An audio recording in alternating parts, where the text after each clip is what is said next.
Welcome to Healing Generations, a podcast creating a dialogue uplifting the importance of healing, strengthening, and supporting our communities, and that addresses the disparities and inequities in communities of color. Healing Generations is brought to you by the Healing Generations Institute, a collaborative initiative of the National Compadres Network and the Brotherhood of Elders. Be sure to subscribe to stay up to date on our new releases. Welcome to Healing Generations podcast. My name is Jerry Theo, and I'd like to welcome you again to another version of this dialogue, of this discussion in which we open space and in terms of how do we heal generations of pain and trauma, and at the same time bring the blessings and the medicine of our ancestors to life today. We recognize that today, as in many times, but especially today, there's a lot of struggle. We're going through some pandemics and some challenges that our ancestors, have faced in a similar way, but this is a different time as well, and we face them in this way. And so we're very pleased today to focus on the aspect of fatherhood. And we know that we celebrated Father's Day a number of weeks ago. But in our dialogue and in our discussion from the Healing Generations Institute, Brotherhood of Elders and National Compadres Network, we share and we connect and we dialogue and we support each other as men and as practitioners, but also as people. And we recognize that there was a really vibrant discussion on fathers and being fathers today, especially of Black and brown boys. So I want to just begin by acknowledging Creator, all our ancestors, all our relations, and invite the ancestors to come in and guide us today. I want to acknowledge all of you that are listening and acknowledge you and your wholeness and your sacredness and all your ancestors and invite you to go on this journey with us. We're very pleased today to have two yelders. We call them yelders because they're actually not that old yet. They're not haven't come to the age of, I guess you consider elders, but actually in their wisdom, they carry a lot of elder wisdom with them, and they're very significant leaders, activists, practitioners in the community. And so we welcome today Osvaldo Ozzie Cruz and Utman Calvin Williams with us, and I think Calvin also has his son with him too there, so you may hear him in the background. But I want to welcome both of you and thank you for agreeing to be part of this discussion on fatherhood and on sacred fatherhood, and how is it that we raise our children in a sacred way in times sometimes of struggle. So let me welcome you. Begin you with Ozzie. Why don't you just share a little bit about you and who you are, and then we'll pass it to Utman. Well, thank you, Jerry, for having me on. I'm Osvaldo Ozzie Cruz, born in Boyle Heights, raised in South Central LA for a majority part of my early childhood, and later my teen years moved to East LA in California, and have been working in the field around fatherhood, particularly working with young fathers for a little over 20 years now. And it's actually how I began this journey of being of service to community. I'm a father to 4 children, 2 sons, 2 daughters, and recently a grandfather. So now grandfather of 2, and married to Jacqueline Cruz, my wife. And so I'm honored to be able to be on here to share a little bit about my life's learnings and teachings, in hopes that those of you that are listening, I can offer something that's of guidance and or of help. Thank you, Ozzie. Utman. It's an honor. Thank you for having me on here with you, Maestro, with Brother Ozzie, having these conversations of fatherhood, and really humbled to be in the conversation, because it wasn't that long ago that I was seeking y'all's advice on it, because I was expecting, and now here I am, a little over 7 months into the journey, and appreciative for all the support. But my name is Calvin Williams. I also go by Uthman. I am in Oakland, California. I was born on the other side of town from where Ozzie was, out in Los Angeles, out in Culver City, and had family also in the South Central area, and grew up many different places across the country, but Oakland is home. It's where I spend my days and my nights and all the time now during this time period with my beloveds, Lila, who's my wife, and Malik Amari, who is my son. For the better part of 20 years, have been working on youth engagement, organizing, and advocacy. And over the better part of the last 10 years, I've actually been working on the Young Men of Color initiatives in California, including Sons and Brothers and the Boys and Men of Color initiative, which is one of several ways that I've been in circle and relationship with you all. So it's a real pleasure and looking forward to this conversation. I thank both of you. And one of the things that I didn't mention, because it's just so obvious to me, is that both of you are very honorable men. I mean, not just fathers, but you're honorable men. And I would, I know that feeling inside because, I would welcome you in my home. I would, send my sons to you for advice, and when you trust your children with somebody that, you really respect them. But I know, to get where you're at is not necessarily an easy journey, to get to the place of even, being able to carry yourself in an honorable way, sometimes in a society that doesn't honor you, that doesn't respect you, that doesn't see you. And we know now, as we're, struggling through this pandemic of racism and injustice, that, for certain populations, definitely for our African-American relatives and also for Latinos and other, populations of color, and especially for men and boys, it's a tough journey. So I wonder if you could share a little bit about your journey, about your development, your growing up. How did you get to the place where you're at? Who guided you? What kind of lessons did you get along the path that prepared you for fatherhood, if you will, manhood first of all, but not then for fatherhood. So maybe Calvin, you could begin. Sure. I know this will probably come up in a few ways, but it was a really intense and beautiful Father's Day weekend for me this past weekend. It was actually my first one without the ones who I've called father, and also my first one as a father simultaneously.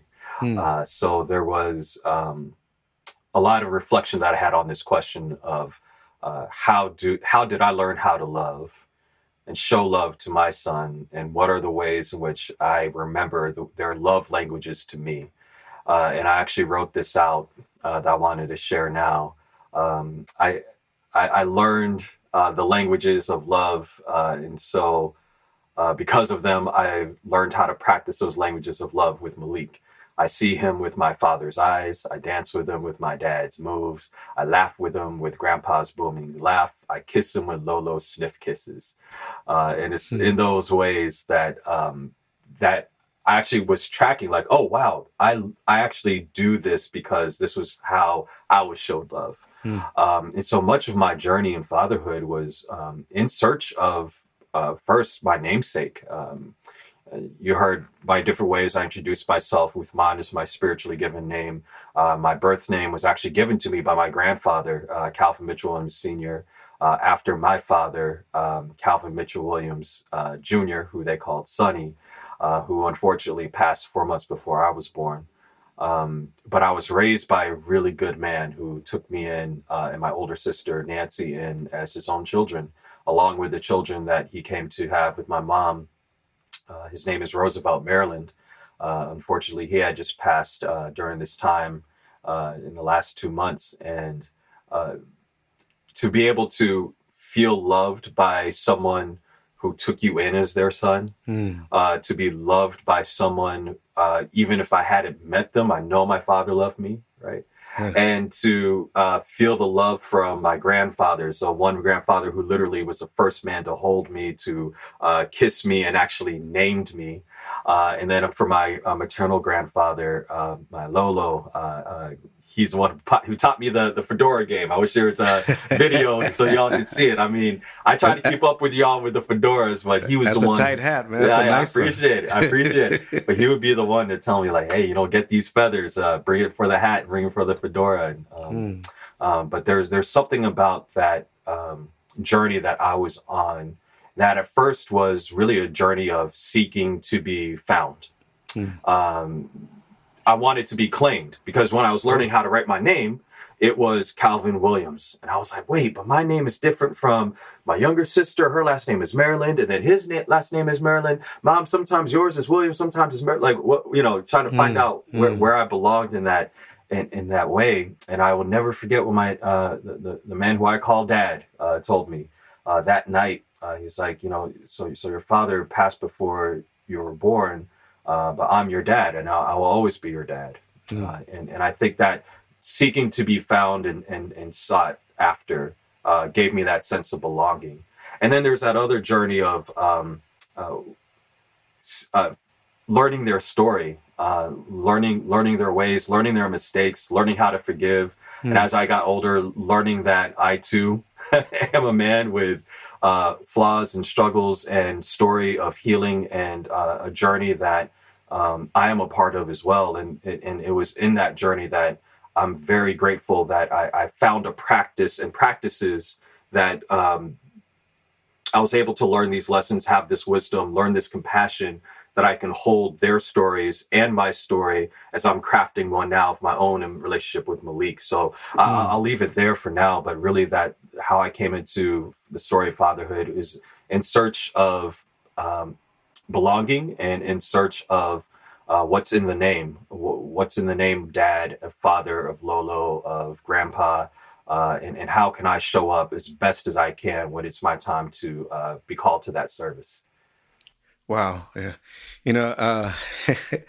As you describe that, there's some beautiful stories and reflections of that journey. And, it's so interesting because we rarely hear those stories, especially about Black and brown men.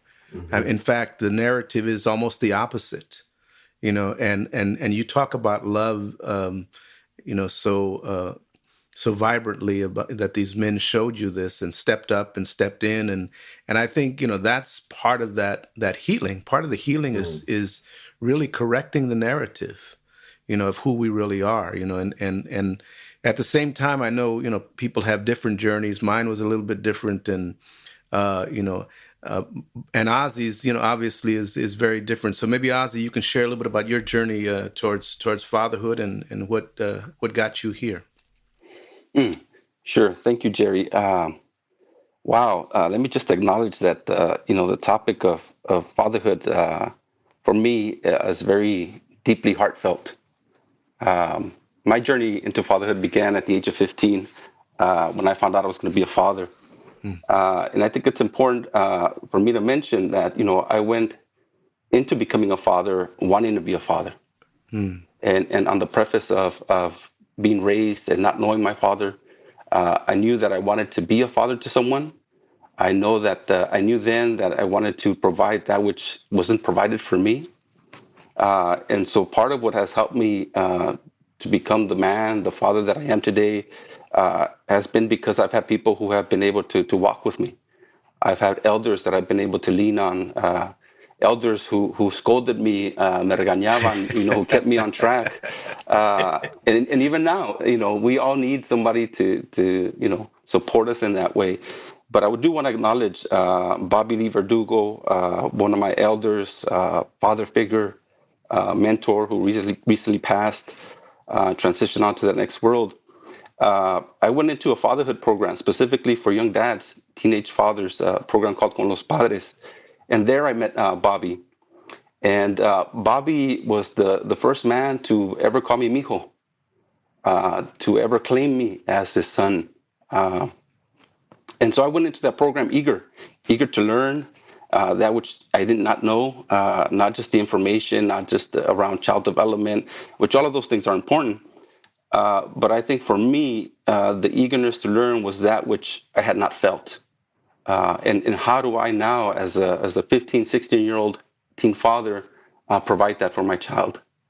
And one of the most valuable lessons that I learned there was the giving of my word, to never be absent, to always be present, to always show up, regardless of the struggle, regardless of the hardships. In that program really reinforced the need to be able to honor your commitments and to show up. And so been doing that as best as I can to my ability, not only with my family, with my children, but in my friendships and in my circles, is to honor our word and honor our commitments. Well, how old is your son now, the one that you had at 15? Oh, my oldest son, Osvaldo Cruz Jr., known as Chiquis, is now 24 years old. Wow. A young man now. And you now are a grandfather, right? Grandfather to two beautiful grandchildren. Yeah. And one of the things that I like to share in this role as a grandfather is that I really want to capitalize on the opportunity to continue to connect with my son through my grandchildren, which I think it's important. Mm-hmm. Yeah. Both of you talked about, about the journey and how there's somebody there for you, to embrace you, to acknowledge you, to connect with you. But I wonder, how did the journey as Black and brown men impact you in a world that, is filled with rejection, is filled with, you don't belong, especially the teen father, man. There's all kinds of, preconceived notions and that. But as Black and brown men, how did you deal with the oppression, the racism, the negativity, the false narratives, just in getting through, getting by? What helped you? What was your struggle in that path? Because you didn't arrive here without going through some struggles. And so I'm just wondering if you can talk a little bit about that, because that's the real stuff that I think that many men and women, but many young men struggle with in moving towards that place you said of having word, of being honorable. Calvin mentioned about being lovable. I think it's all there, but sometimes things get in the way. So can you talk to me a little bit about how this society and its oppressive ways have impacted you, and what you do with that? Yeah, I could start off just thinking about how is it to be seen, but also how are you unseen, right? And I was having this conversation actually with a friend and colleague, Taj, who is the founder of Movement Strategy Center, where I currently work, where we talked about how dangerous it was to be seen, as to be Black and to be seen meant often when you're outside of the place, although not exclusively, means not when you're outside the place called home, because sometimes it shows up at home, which I know we could talk about. But when you're outside of the place that is your safe and sacred space, and you're out into the world, and you're seen, it's seen with that. You're seen in all the ways that you're told about Blackness, right? For me. And then on the flip side, there are many ways that because of how folks see Blackness, I was unseen, right? Where I needed to hide certain things or code switch certain things or be a bit different in how I moved and maneuvered. So because both to be seen and unseen in my Black body was dangerous. And I lived in certain places and spaces I mentioned earlier. I grew up part of my life in the Deep South, where coming of age at 16 and learning how to drive, I was told very explicitly what places to get gas from and what places to skip. What was very vivid for me was even in the lessons of while I was getting in school. In fact, let me not even talk about the lessons in school. Let me tell you the names of the schools. I graduated from Booker T. Washington High School, whereas my younger brother graduated from Robert E. Lee High School. There's a day that you could celebrate Martin Luther King Day, but there's others who chose to celebrate Robert E. Lee Day. And these were simultaneous. I was in the first class that had integrated homecoming court. You part of that court? Yo, right. I hate to brag on myself, but I might have been the homecoming prince that year. Oh, dang. That's big. That's big. Yo, yeah. But it's so weird to say that for me, and I graduated in the year 2000, that I was part of the first graduating class that had fully integrated homecoming and prom courts. Wow. Right. Or that in 2004, I was the first Black man to teach at a school in Purvis, Mississippi. Or that in 2005, I was the only Black male academic instructor at the school I was teaching at in Alabama. Or that I'm still like breaking barriers, even though. So it always followed me that, oh, I'm being seen in certain ways and I'm being unseen in others. So where is the space where I get to define who I am for myself? And that plays out in many different ways. I see it how it shows up in young people. I know that was definitely in mine, where I thought in order to be a man, but also to be a Black man, it meant that I needed to show up XYZ ways, and how I spoke and what I listened to, how I was with in my presentation as a the cool guy, the guy that always had the cool letter, or like it just showed up in ways that was performative. And you get tired wearing the mask. You get tired. Sometimes a mask can allow you to be who you are. Other times it can just make you feel sick. And there was a time where I definitely just felt like I was wearing every mask but the one I made myself, right? And so. Yeah, that's part of the challenges, and I apologize for being more poetic than specific, but sometimes it comes out that way because I'm still processing those stories. Because I literally just wrote, and I'll end with this. I just wrote a letter to the Oakland Unified School District around the George Floyd resolution about removing police from schools. We have a school police district along with contracts with the police, along with other law enforcement agencies that are in contract with the schools. And I'm thinking like, wow, in 5 years, I'm going to be entrusting, if I decide to go the public school route, I'll be entrusting the safety of my son with adults that are armed, and adults that are armed either with weaponry or with other ways of thinking, right? And I remembered that it was 5 years old that I had my first encounter with the police. I answered the door when the police came knocking, and they asked me if my dad was home. And I was like, well, yeah, he's home. Dad, the police are here to see you, right? I didn't know the no snitch rule at 5 years old. I apologize. But I joke about it now, but I will say it comes up later in my story, but I'm able to laugh about it now. But the long version of it short was that he had the police called on him for trespassing, is the story that I was told.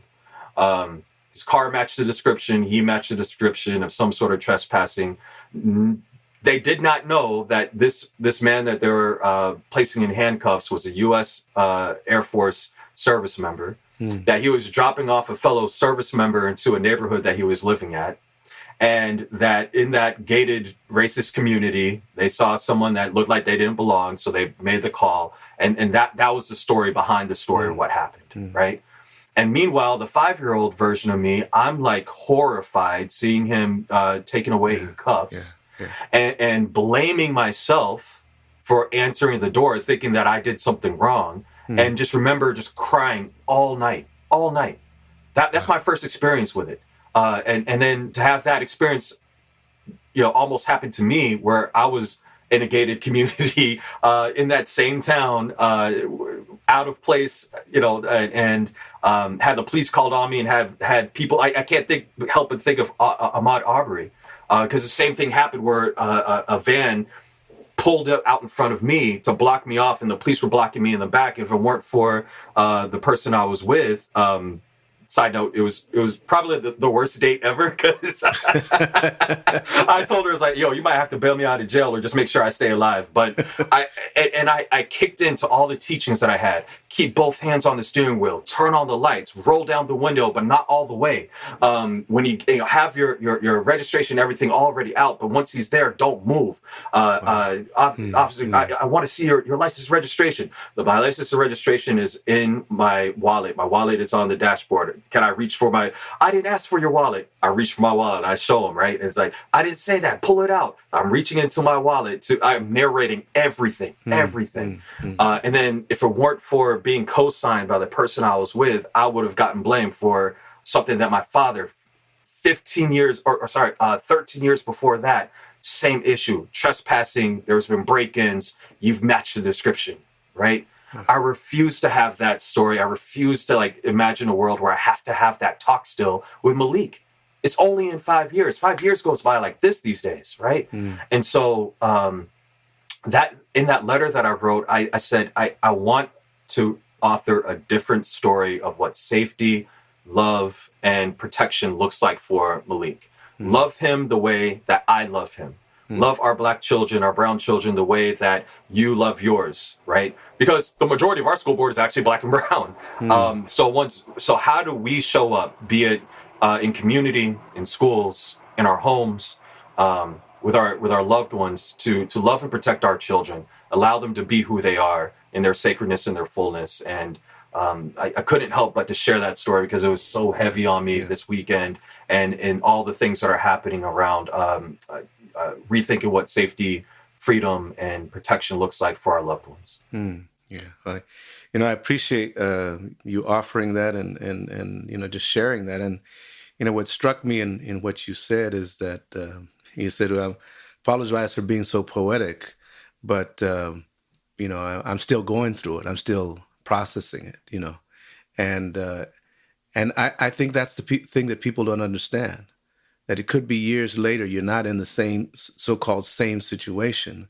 That's right. But it doesn't mean that you're still not going through it. You're still not processing it. And then when you see your son at that age, you think about your son being at that age, it all comes back. It all comes back in that way. And Ozzie, can you share a little bit about your journey? I think yours, maybe a little different, but there's some similarities here, just in terms of arriving and getting to that place of fatherhood, and all those interruptions or obstacles or false narratives that you had to struggle with in order to reach to be a good father.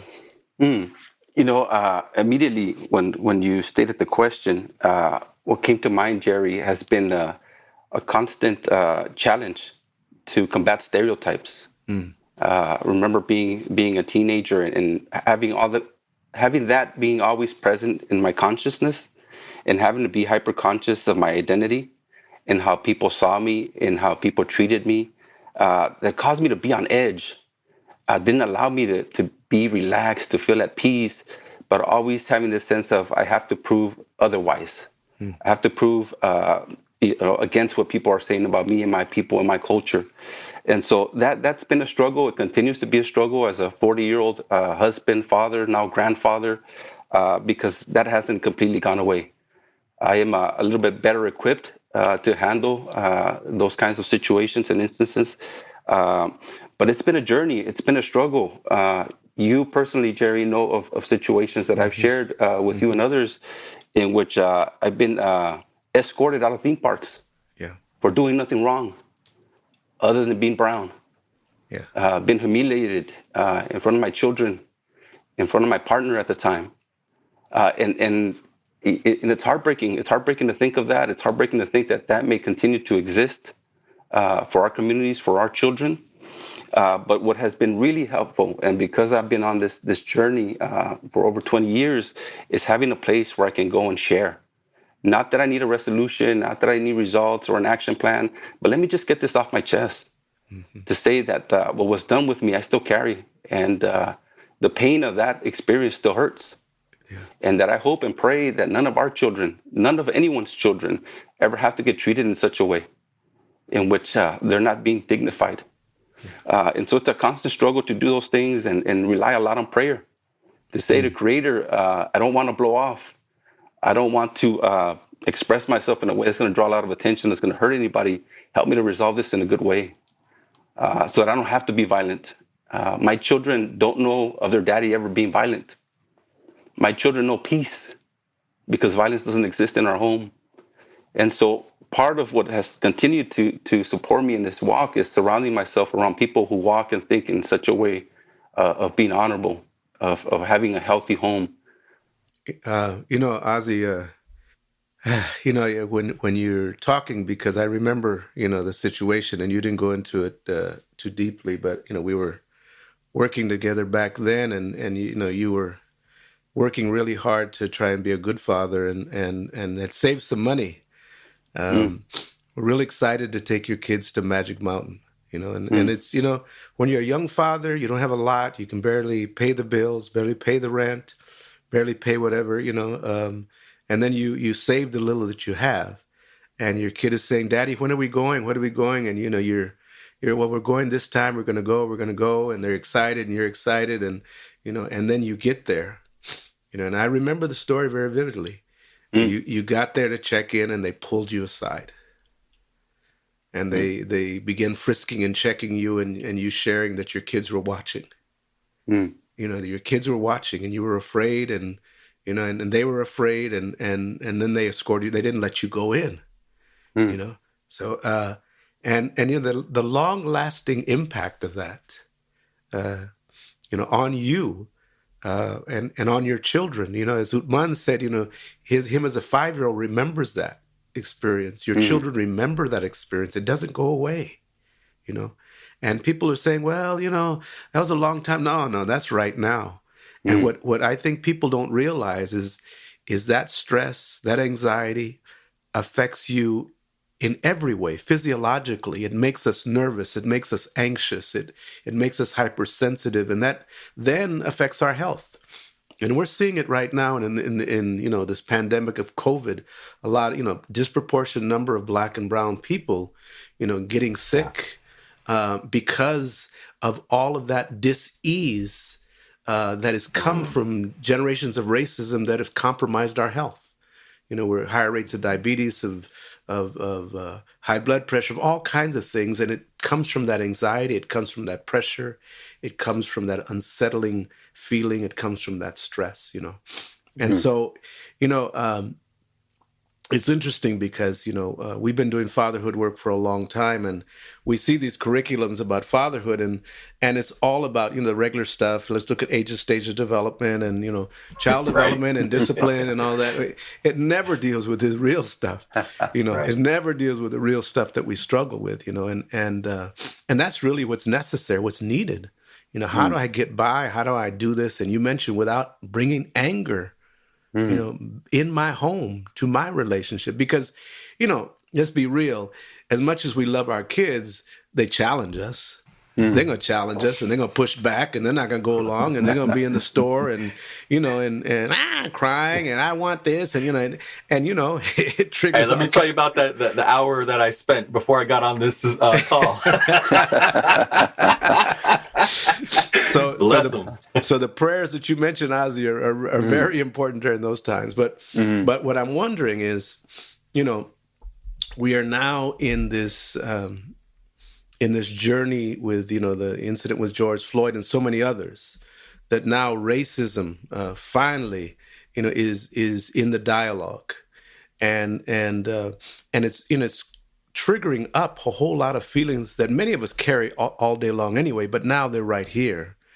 And I'm wondering, you raising children today, and especially young Black and brown boys, what are you thinking about, and what are you doing, either with yourself or with your children, to prepare them for society? Because as much as we can change systems, and hopefully things will change, and the narrative will change, and maybe we can we can do something where we have a better world, for our children. They still are going to have to deal with some stuff. And I'm wondering, what are you thinking about, and what are you contemplating? What are you doing intentionally, for your boys, especially? I know, Ozzie, you have girls too, mhm. but what are you doing for your children to prepare them? What are you doing for yourself to prepare yourself to be able to deal with this? Ozzie, maybe you can talk about it. So, let me just mention that. this current reality in which we're living in, and all of the exposure that comes through social media, television, that our children are not blind to being made aware of what's happening. One of the things that my wife and I have been very intentional about is about having open conversation, so that they don't misinterpret what's being shared, how it's being shared, but that we have dialogue and conversation in which we, provide some explanation. Don't believe everything that you see or that you hear. Challenge what you see and hear. Know that we're here to be able to have these conversations. But one of my major concerns is the safety of my children. You don't mess with the safety of my children. My children are sacred, and I hope that they get treated as such. But the reality is otherwise. And so for me, sometimes being able to address these issues comes in a very direct and indirect way through that conversation, to specifically saying to my children, you see how this person treated me or responded to me? Did you notice how daddy responded? Did you notice that daddy didn't get angry? Did you know that daddy took a breath before he responded? We want, at least I want, to ensure that my children have a voice, that they can speak their truth, but to always speak their truth in a respectful way, to be able to advocate for themselves. And so I'll share this story with you because, my children know of my work. And when my son Daniel, who is now 10, was 8 years old, his administrator removed his baseball hat and raised her voice as she directed him to take that baseball hat off. And he came to share that he felt disrespected, that he felt that what that administrator did to him was uncalled for. And he demanded that he be Nice. apologized to. He demanded that mom and dad support him in this process of advocating for him. And here we have a young boy who is now 7, 8 years old, who knows who to go to when something has occurred, when there's an injustice, when he feels that something is not right, to be able to lean on his parents to support him in that way. So for me, it's real important that as a father, I have conversations with my children, that I offer guidance, but more importantly, that my teachings come through how I walk in life, right? How I handle things. And so I believe that that's really important for us to have these conversations with our children, and to offer guidance. Thank you. Woodman? I'll go back to how I opened about what's in a name. I'll be honest, when Lila told me that we were expecting, it was actually the week of my birthday, and I had just did a ceremony in LA because I was there on the day of my birthday, and my father is laid to rest there, and so just to acknowledge that I had finally reached the age that he lived to see at the age of 37. And that was the same week that I turned 37. I come to find out I'm going to be a Baba myself. And, here I am full circle with the question of, what's in a name, being 37, expecting a son, when 37 years before that, my father was 37, expecting a son. Wow. And I'm not sure if he considered naming me the third, but that's how it played out. Made the decision that the trilogy was complete, and it was time for a new story to be written. I had some family support me in getting my African ancestry, and found out that I have roots with the Nigerian Yoruba peoples. And from there, I decided, okay, we'll look up some names that have meaning and standing in both the Yoruba and Muslim traditions. And so did some extensive research. And I say that as a side note. I was completely expecting a baby girl. I had like pages of names. And then I was like, okay, we're expecting a boy. All right, starting over. Which in some ways I'm like, okay, now I have to be even more intentional. And we came to the name of Malik Amari Williams. Malik in Arabic, it's also like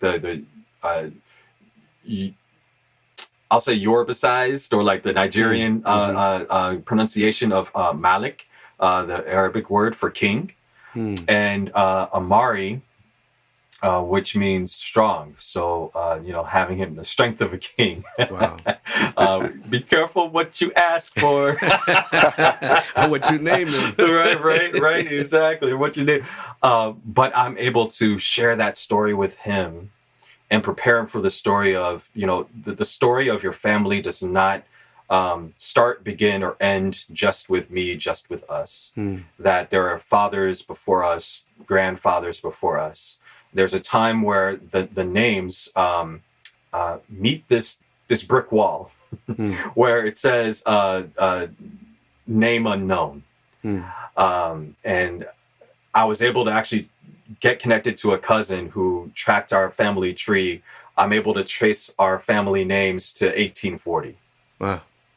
And it feels like such a blessing, but we also know that in the legacy of slavery, the names Williams, Ruffin, Maryland, of all the names that we have are rooted in this legacy of that institution of enslavement in America. So there's that moment where we have those names, but then there's moments where we don't have any names, right?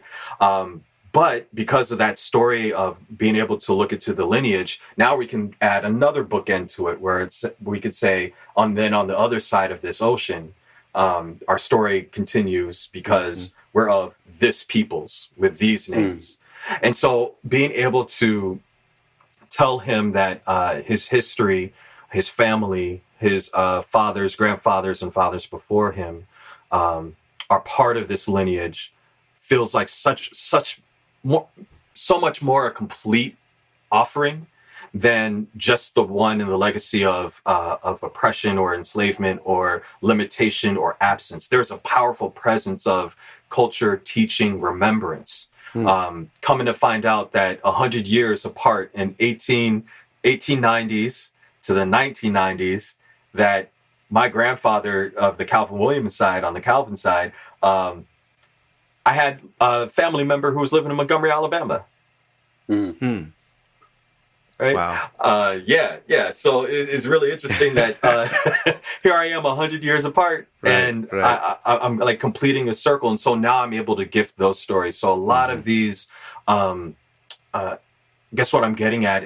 A lot of these stories that are in the name and what you can name yourself is giving him the power to step into that and to write in a new way, so that others aren't writing the story for him, or that he's not accepting other people's stories about him for himself. I think of what Baba Wade Noble said, that power is the ability to define reality and have others accept that definition as if it were their own.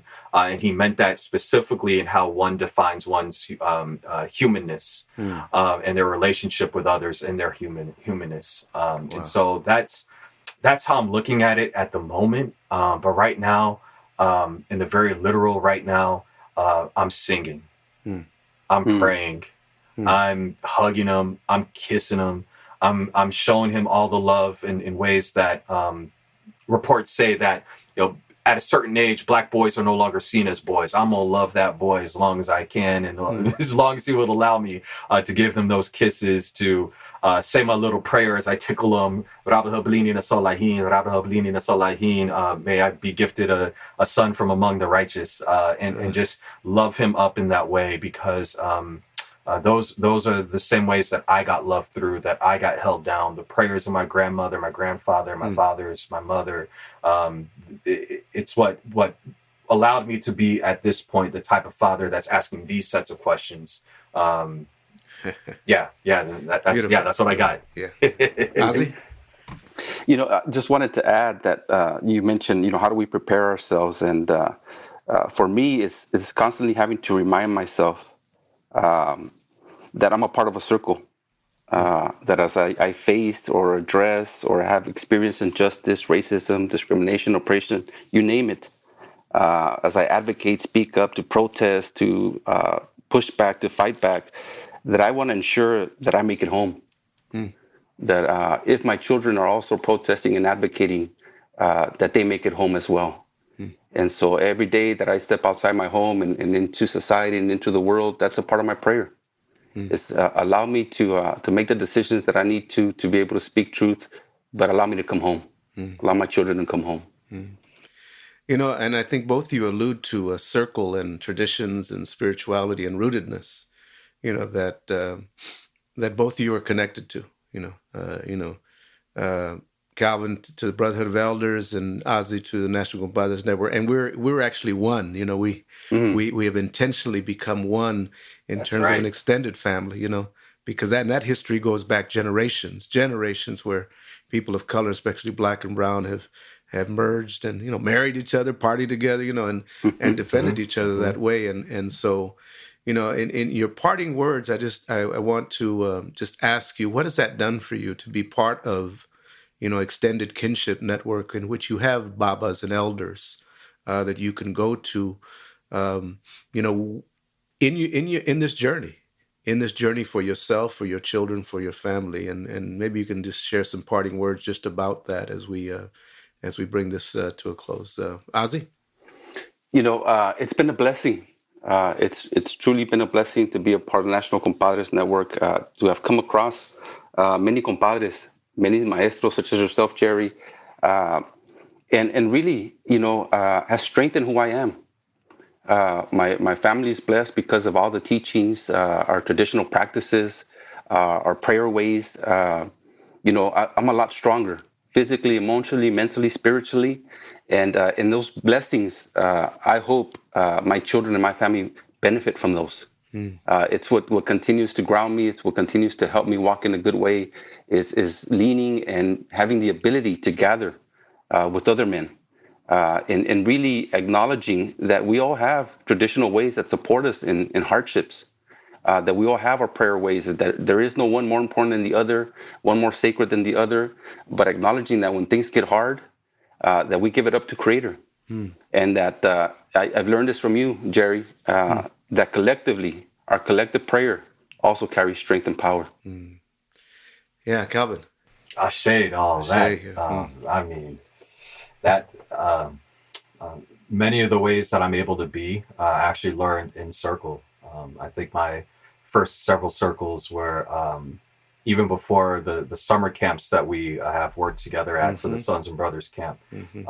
It was in this intentional journey of how do we braid our medicine prayers and practices together for the people who entrust us with being circle keepers and healers, and people who are keepers of the way. And when I found myself being invited back in again and again, it was humbling, it was honoring, and intimidating, because I felt that just to be completely honest of how I felt at that moment, I felt like I didn't deserve to be in that circle, because I was carrying so much shame and embarrassment and anger and through my failures in relationships that I took on as failures as a man or failures as a person, and not being able. How could I hold compassion for others when I couldn't even do it for myself?